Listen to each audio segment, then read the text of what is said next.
traveled a long way just for you. We begin with Boom freaking out, as usual, bringing the squad a radio message picked up from 15 years into the future. Cadets, I've told you before, this is not a place of play. Not play. Big trouble. The message states it being the 15th anniversary of Grumm's takeover of Earth, which would have meant the exact day that SPD is standing listening to the message. If they're still sending out radio calls 15 years after a disaster, then they must be in immense trouble. That's a long time. If anyone can hear this, please send help.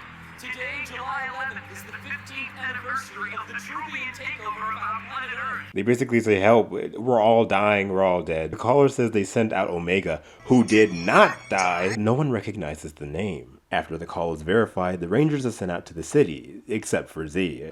Where is Miss Delgado? After the broadcast, she kind of freaked out. I'll notify her.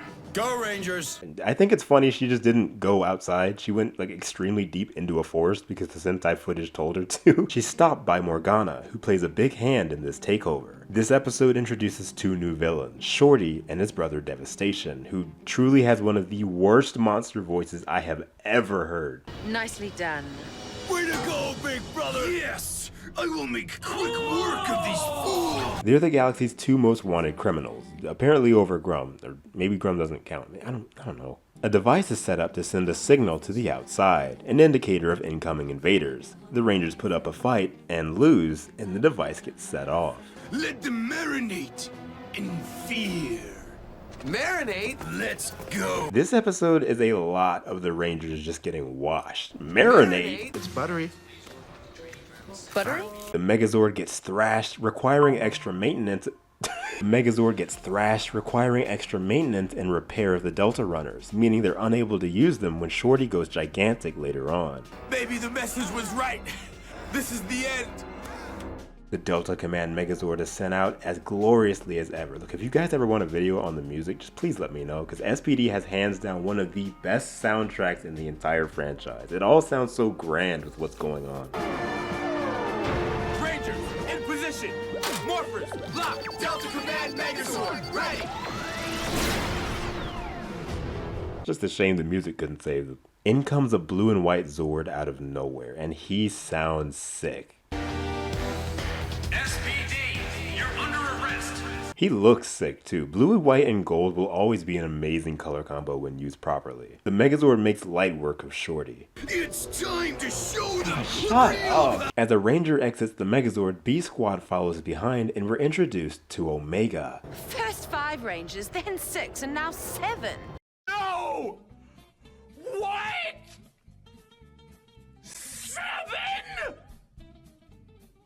That can't be right! SPD Omega Ranger! And I traveled a long way just for you. Omega is crazy. His fighting style is lightning quick, and his voice, dude. I feel his ADR is hit or miss at times, but I also feel I liked it so much growing up because he sounds like Sonic. Like he really does. This isn't the first time we've met, and it won't be the last. And to think, I'm not even warmed up yet. We soon see him morph into a ball of light and disappear. The same ball of light that's been following the Rangers around for episodes and episodes and like it's been around for a long time at this point. SPD code dictates that a ranger will not stand by when another ranger is in trouble. That's why I came, to save you. Omega's attitude poses a challenge. His state-of-the-art futuristic technology gives him the confidence to stand against the Rangers and even Commander Kruger, stating that it's his job to take out Morgana and Devastation, and that B Squad should step aside. I said I'll handle it. On your order, sir. Rangers?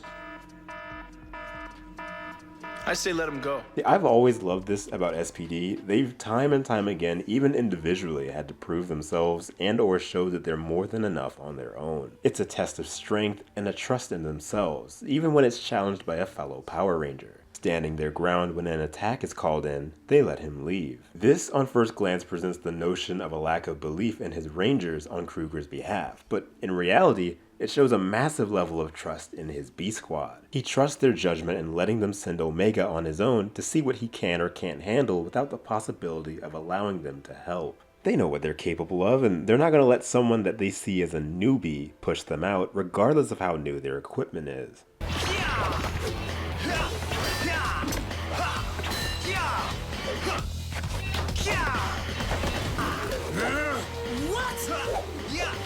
While Omega is able to wipe out the Crybots, he struggles against Devastation and his horrible voice. You are finished! This is when the SPD Rangers whip out a code that Omega quotes earlier on in the episode and flips it back onto him. A ranger will not stand by When another ranger is in trouble. But you can't beat this guy! Sorry, but a code is a code. SPD has their own issues with Devastation, standing nearly defeated themselves, but they manage to power through, which shows through to Omega.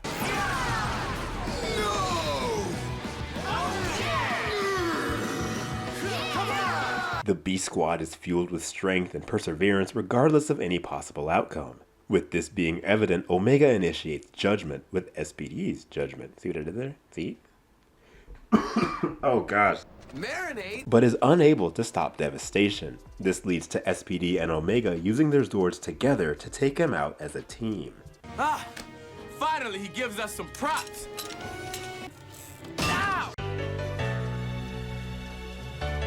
The introduction of the Omega Ranger was so wholesome, his whole purpose being to let the Rangers show what they're made of and integrating a new stronger force into the team. Us even finding out that he is that one kid, Sam, from earlier in the series. This two-parter as it is was just really nice, one of my favorites. SPD had a lot of 2- and 3-parters, so that's saying something. Go back to it sometime.